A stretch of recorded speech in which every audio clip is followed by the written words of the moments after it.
When my father died, I knew something was up. But I never expected him. I mean, it was the thing of God for crying out loud. He was lucky. He was bold. It was almost like fate was on his side. But in the end, he was overconfident, and that was his downfall.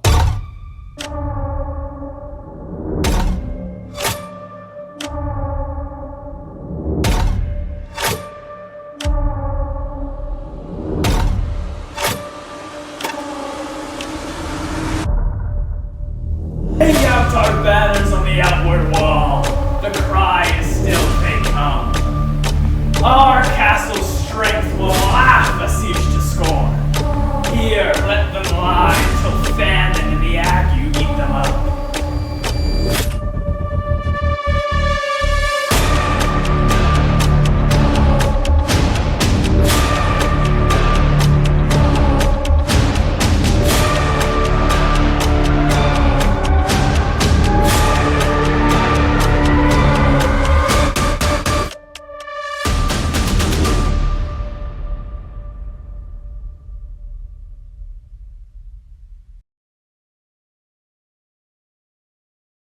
Scotland, 1607.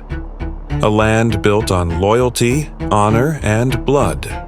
Fresh off a brutal war with England, national pride was soaring, and at its center stood one man, Macbeth. Macbeth won us the war. There's no doubt about that. We even called him Macbeth the Brave. We all adored him, and so did the king. The banquet at his home, we all thought it was a celebration. But looking back, it almost felt too perfect. But that night, beneath the music, beneath the celebration, another story was unfolding. What Macbeth didn't tell anyone was that earlier that week, 3 mysterious women had given him a prophecy, telling him that he would become king. Banco, sir! Banco, sir! What are your thoughts on the Macbeth situation? Macbeth was my best friend, okay? But ever since those witches told us the prophecy, he's changed. I told him it was nonsense, but now I think he believed it more than he let on. Banco, sir! Days prior to the banquet, Macbeth and his wife had hatched a plan, one that would ensure that Macbeth would become the king. 911, what's the address, the emergency? Oh, horror, horror, horror. Tongue nor heart cannot conceive nor name thee. I'm sorry? Most sacrilegious murder hath broke open the Lord's anointed temple, and stole thence the life of the building.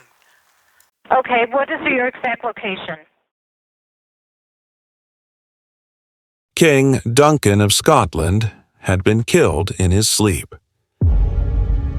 The culprits were said to be the king's own guards, but the evidence didn't quite add up. I remember when I first heard about my father's death. I was obviously devastated. But Macbeth, he was acting very strange. Like he had gotten no sleep, like he was faking his sadness. And the guards, he killed them. No questions asked, on sight. Now why would he do that now, huh? Shortly after the murder, Duncan's sons had left Scotland.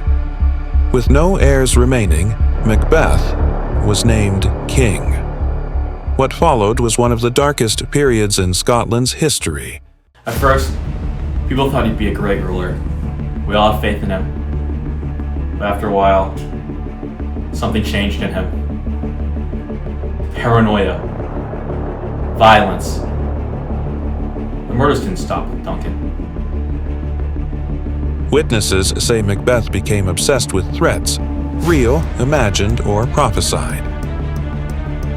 Banquo was his closest friend, but then he started to turn on. Next thing you know, he ends up dead in the woods. Something about this whole thing isn't right. What you're seeing here with Macbeth is a classic case of ambition disorder mixed with acute paranoia. At first, he shows no signs of violence outside of the war. He's loyal, disciplined, and structured. But once the prophecy began to take root, he began to see signs of major psychological decline. At a royal feast, Macbeth began shouting at what he claimed was Banquo's ghost. The nobles whispered, and confidence cracked. People started to see the truth. Their king was falling apart. By then, Scotland was terrified. People were wanting to get out. Families were disappearing. That's when I knew I had to find Malcolm in England. We needed a leader. A real one. And so, a revolution had begun.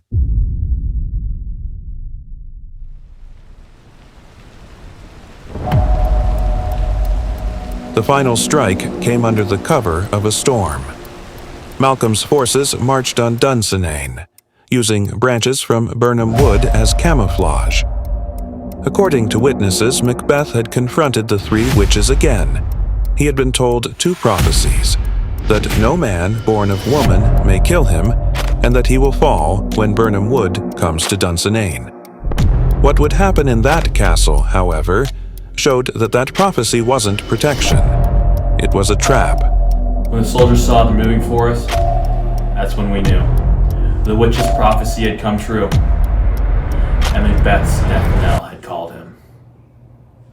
The revolutionaries had begun their assault. The castle fell quickly, room by room, until only one chamber remained. Once I reached that throne room, I saw him. He was confident, like he thought he couldn't die. He told me, no man born a woman can kill me. So I told him the truth. I wasn't born a woman. I was cut from one.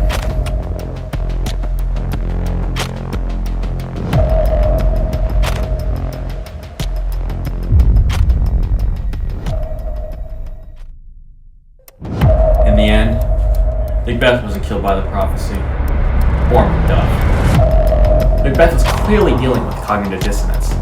His actions did not align with his morals. I don't think we should leave Macbeth out of this discussion.